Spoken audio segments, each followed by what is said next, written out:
welcome back to The Art of Being Selfish. I am Dr. Sims, and today we are going to be focusing on being selfish sexually. Specifically, we're going to be talking about orgasms, or the lack thereof, and how we can increase our ability and the number of orgasms that we're having. I was looking at Facebook the other day, and I saw this post that said, imagine if women had to orgasm in order to get pregnant by men.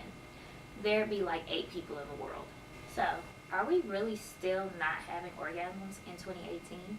I really thought that this was a thing that like a few years ago was an issue, and then now with like women being more sexually liberated and free and explorational, that it isn't as much of an issue. But apparently I was wrong, and it seems like it's something that we still need to talk about. So let's chat. In all seriousness, the first part of having orgasms is to understand the physiological basis of how we orgasm. For a lot of women, it really does start in the mind. And so if the things that you're thinking about aren't related to having an orgasm, then chances are you're not going to have an orgasm. So today, we are going to talk about the things that you can do before, the things you can do during, and the things that you can do after sex to increase the likelihood that you will have an orgasm. But the thing that you want to keep in mind, and the reason why this is a part of being selfish, is that you really do have to focus on you when you're trying to have an orgasm. You really have to focus on yourself. If you're focusing on a bunch of other different things, then again, that mind, that mentality is likely going to decrease your chances of having an orgasm. So, first things first, before sex, you have to know yourself. If you're going to focus on yourself, then you have to know the things that you enjoy, the things that you like, and the things that please you. If you don't know these things, then there's no way that you're going to be aroused enough to have an orgasm. There are lots of different ways that you can figure this out, or several different ways that you can figure this out. But the most important way, the most basic way, is to just start exploring your body. It's your body. A lot of times we're out here giving our bodies away to other people, but we haven't even taken the time to explore our own body. It's your body. Touch your body. Explore your body. It's yours. A part of that too, though, is letting go of all the like judgmental beliefs that we have about sex. Like I mentioned in the first episode, or whichever one it was, we don't really talk a lot about sex. We don't talk about what it is, what it means to be a sexual being. And so we have a lot of like really judgmental beliefs around sex, around masturbation, around exploring your body, around your body in general. And so the first thing is to let go of all of those judgmental thoughts that you have. It's not dirty, it's not nasty, it's not impure. Like, your body is physiologically built for sex. And so let go of all of those preconceived notions that you have about sex, especially the negative ones, and focus more on having a better understanding of yourself as a sexual being, and that is going to contribute significantly to your ability to have an orgasm. So, one question that you can ask yourself is, what are your erogenous zones? Do you even know what erogenous zones are? They are the parts of your body that have a heightened sensitivity and can lead to sexual arousal. They can lead to relaxation or even trigger some sexual fantasies. So it's important to know what those areas are so that you can either be targeting those areas during your sexual activity or telling someone else what those areas are to target. So the big ones, of course, are genitalia. So the vagina, the clitoris, and like nipples are really kind of big ones. But there are also other parts of your body that are your erogenous, or can be your erogenous zone. So like your neck or your ears, your nose, your thighs, so different parts of your body. But if you haven't explored your body, how are you going to know what those different zones are? Now, this is something that you can do by yourself, or you can do with someone else. It's probably a lot more fun to do with someone else, but it's definitely something that you want to know and you want to understand, because that goes into your foreplay and that enhances your ability to be aroused. The other thing that you want to make sure that you know about yourself is what kind of stimulation leads to an orgasm for you.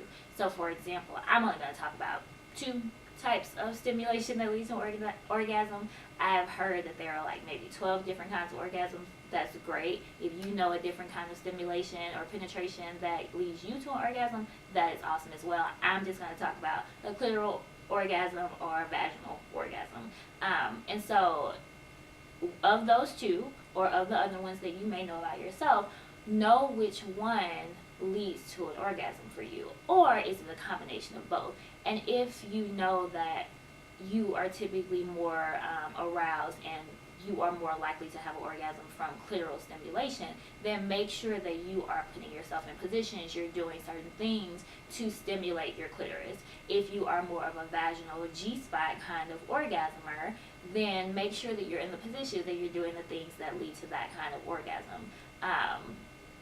If you're not doing either of those things, then you're not going to have an orgasm. And so knowing yourself allows you to put yourself in the kind of positions and situations that you need to be in order to make that happen. And you want to make sure that, like, you don't have to rely on someone else to make sure that you have an orgasm. I know that that may be the romantic way, that may be the things that we see in the movies, and so we're trying to emulate that. But if you know that a clitoral stimulation is your way of having an orgasm, then get your hand on and popping and make sure that you have that. It seems ridiculous to me that you would leave unsatisfied because someone else is not giving you the orgasm that you're looking for.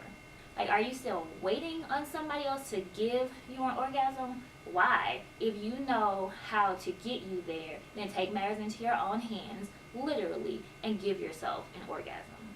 So the other big thing that needs to happen before sex is communication.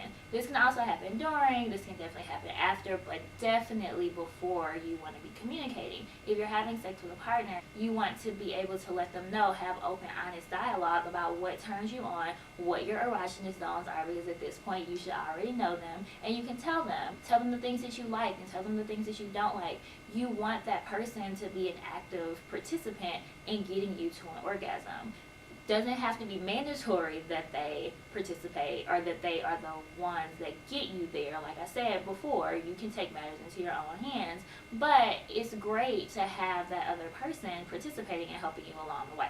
I know we all joked when Kevin Hart did his little stand-up about safety words, but like we all know pineapples, and that can be your safety word if you want it to be, but it is really important to have some kind of signal or some kind of word that indicates something that you're comfortable or uncomfortable with.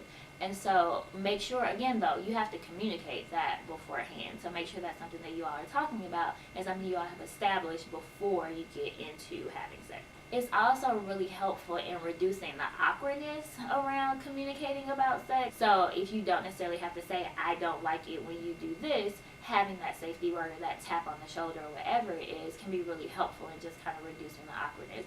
Either way, communicating is really, really, really important. And like I mentioned earlier with kind of the judgmental beliefs that we have, I think that we just need to challenge our beliefs about having sex in general. So the things that we see on TV, it goes, sex comes and happens really fast.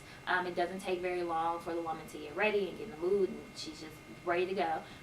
Sex never shows the cleanup afterwards. Sex is really, really, really sexy on TV. And while all of those things could be happening in real life sex situations, a lot of times it just doesn't happen like that. But we do have these images in our mind of what sex is supposed to look like, what we're supposed to be doing, what we should be doing, and I think it really does get in the way of us being able to have sex and have an orgasm. And the more that we can kind of challenge those and really change the way that we think about sex, I think it'll be a lot easier for women to get to that climax. So for example, one thing that can be really helpful to learn more about sex and getting to an orgasm is going to like a toy party, or like, I don't know what they're generally called, but the parties where they have like the dildos and the lubricants and things like that, because you really do learn a lot. And so one of the things that I learned from going to toy parties, or one of the things that I just was introduced to and that I hadn't really considered before, was the way that men and women warm up to sex, right? And so one of the examples was that men are like microwaves and women are like ovens. So men can get there really quickly and it doesn't take as long, whereas women can tend to, it takes a little bit longer for them to warm up and get ready. And so when you think about sex, what are the things that you need to be doing to get ready? And being able to understand that there is a level of patience in there. And so if you're thinking about a movie where they just are like, I'm ready to go, let's do this. If you have that expectation of yourself, then it starts to lead to insecurities and starts to lead to all these negative thoughts about what you're supposed to be doing when you're engaging in sexual activity, which doesn't necessarily have to be the case. generally women take a little bit longer to get ready, and so that means that foreplay and the things that are going to get you warmed up are going to be really important before sex to make sure that you are aroused and ready to go when the act starts to happen. A woman can want to have sex and her body not be ready. So another thing that I learned at one of the toy parties was that like the vaginal opening can be more lubricated than the vaginal canal is. Even though they may think that you're ready to go, that doesn't necessarily mean that you are. And it's okay that it takes a little more time. Like, you shouldn't feel embarrassed or ashamed because it takes a little more time for you to get ready. It's something that your partner needs to understand about you and about women's bodies in general. And if you are really in a hurry and you're really just ready to go, lubricant is always really helpful, but you want to make sure that you are fully lubricated. So let's talk about what we can do during sex that will lead to the higher chances of having an orgasm. First things first is that you need to be in the present moment. Your mind cannot be on your grocery list. Your mind cannot be on your to-do list for the next day. Your mind cannot be on work from earlier today. On the other side of that, your mind cannot be on how do I look? Is this other person enjoying this? I look fat. I probably don't look sexy. Like, whatever. Your mind cannot be focused on anything outside of focusing on getting you to climax. The more that you can focus on the task at hand, the more likely you will be to get to an orgasm. Another thing that can be really helpful for this, and this might fall more into the before sex category, is making sure that the only thing that happens in your bedroom is sleep and sex. If you have a bunch of other activities that go on in your bedroom, then it's easy for your mind to think that, oh, we're in the bedroom, this is where we get work done at, this is where we do laundry at, like whatever else is happening in your room, it's easy for your mind to get focused on doing that. And so the more that you can just solely put those two activities in your bedroom, the more likely, or the less likely it is that you will be focusing on other things while you're engaging in sexual activity. Other things that can be in the environment that will be helpful is setting the mood. So maybe lighting candles is really helpful, playing some sexy music is really helpful, wearing certain clothes, certain fragrances, anything, like whatever it is that you know can get you more aroused and get you more in the mood. Do those things, incorporate those things. It doesn't matter how long it takes. We can all practice a little more patience. Whatever you need to be doing to get you to an orgasm, let's make it happen. Now, another thing that you can do is focus in on what is sexy to you. So I don't know that you necessarily have to clear your mind completely in order for you to have an orgasm. I think that being able to focus in on the things that arouse you can be really helpful. So staying in that present moment, focusing on, is that person tapping into your erogenous zones, like what is actually happening in your body, what are you feeling, what are the things that feel really good as you're going through this process. Because the more that you focus in on what's happening, the more likely you will be aroused, the more likely you will get to your climax. You can also be thinking about fantasies that are arousing to you. So like, what if there's a place that you would really love to have sex in, or whatever a setting or situation is that you would really enjoy or really arouses you. Focus your attention on taking the act of what's happening right now to that place. The more you can visualize those things that are arousing, the more that you can visualize what is sexy to you, the more likely you will be aroused by what's happening, and the more likely you will get to climax. You maybe even envision yourself climaxing. Start to envision like what that feels like, what your body would feel like in that moment. Your mind is a really powerful tool, and the more that you can stay in the moment, the more that you can be thinking about sex and climaxing and things like that, the more likely you are to get there. And then lastly, I just want to briefly talk about things that can happen after sex. Maybe you just want to fall asleep, and that's totally fine as well. But it can be really helpful after sex, and maybe not necessarily immediately after, but to reflect on the things that happened, the things that went well and the things that didn't go well. Like, what kinds of things did you enjoy? Maybe something happened that you didn't even know that you would enjoy, you didn't figure out from your self-exploration, but now it's like, oh, I really like that. Let's keep doing that. Keep those things in mind so that you can also communicate about those things. But you definitely want to just think back about what went well, what didn't go well, and what kinds of things you want to see more of in the future.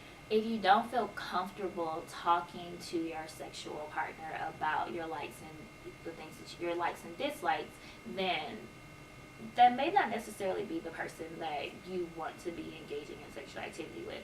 Or you have to let go of whatever your preconceived notions are about sex or whatever your insecurities are about sex. But something has to change. Definitely, I want you to be open and honest and having dialogue about what works for you and what doesn't work for you. That's the only way that you are going to improve, and that's the only way that you're really going to be having the orgasms that we want you to have. So in between those sexual encounters, keep exploring yourself. Exploration is not a one-time thing, and as you start to grow in your sexual behaviors, as you start to grow developmentally in terms of age and just life, things will change. So what you enjoyed 5 years ago may not necessarily be the same thing that you enjoy today, and vice versa. And so definitely keep exploring, keep being creative, keep thinking about new ways to heighten your sexual pleasure or your sexual experiences. And then the other part of that too is keep challenging those beliefs. Like if you are a person who has insecurities about sex, has insecurities about your body and things like that, those are the kinds of things that you definitely want to keep thinking about. Those are the things that you want to keep addressing and keep trying to challenge and focus on so that you can change those negative perceptions about sex. They will get in the way of you getting to an orgasm. So let's not go through the rest of 2018 not having orgasms on a regular basis or not having them at all. I think that that is kind of a price that someone should pay to have sex with you, is to make sure that you have an orgasm, or make sure that you are doing what you need to do to get to an orgasm. Yes, it's great when it comes from somebody else or when someone else is able to assist with that, but you can also make sure that happens for yourself. We are not going to finish the rest of this year not having orgasms. And I'm going to do an episode later on that talks about the health benefits of sex and having orgasms. But for right now, just take my word for it. So, that is all I have for you all today. Looking forward to seeing you next Selfish Saturday as we focus on another area of being selfish. See y'all later.